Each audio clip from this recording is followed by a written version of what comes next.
Hace tiempo me dijeron, jamás dejes ir algo que realmente amas. Jamás. Y desde ese entonces no sale de mi cabeza. Porque me pregunto una tras otra y tras otra vez.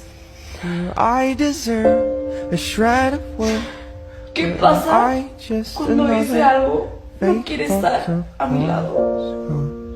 Cuando no quiere permanecer conmigo. ¿Qué pasa cuando lo que yo más amo no me ama?